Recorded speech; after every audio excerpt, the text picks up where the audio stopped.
आज हम बात करेंगे पायरिया की। पायरिया क्या होता है? पायरिया मसूड़ों का इन्फेक्शन होता है। जब मसूड़ों का इन्फेक्शन हड्डी तक पहुंच जाता है, जो कि दांत की हड्डी तक पहुंच जाता है, तब हम उसे पायरिया कहते हैं। इस अवस्था में मसूड़ों के इन्फेक्शन के कारण दांतों की हड्डी गलने की प्रक्रिया शुरू होती है।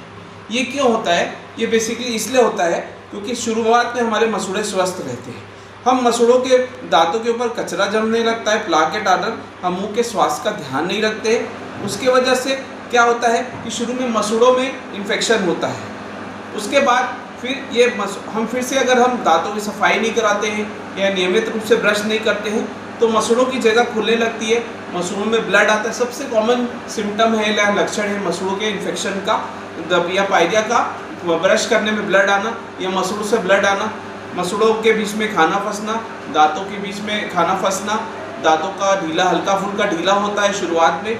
फिर उसके बाद इसके कारण हड्डी गलने की प्रक्रिया शुरू हो जाती है।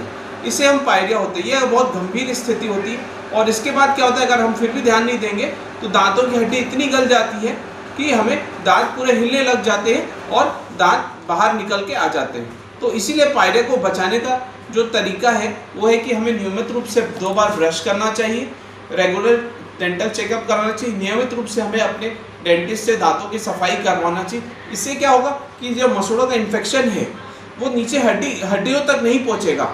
उसके कारण हमारा जो है दांत और मसूड़े स्वस्थ रहेंगे। और यही सबसे बड़ी प्रॉब्लम भी है पायरिया के साथ कि पायरिया जो है ना साइलेंट किलर के कारण काम करता है। इसमें क्या होता है कि दर्द बहुत कम होता है या बिल्कुल नहीं होता है और अंदर ही अंदर हड्डी गलने की प्रक्रिया शुरू रहती है। तो इसके कारण पेशेंट को पता ही नहीं चलता कि कब दांतों की हड्डी गल गई और दांत हमारे हाथ में आ गए। इसलिए ज़रूरी है कि हम नियमित रूप से चेकअप करें और अपने डेंटल हेल्थ के बारे में जागरूक रहें। Thank you.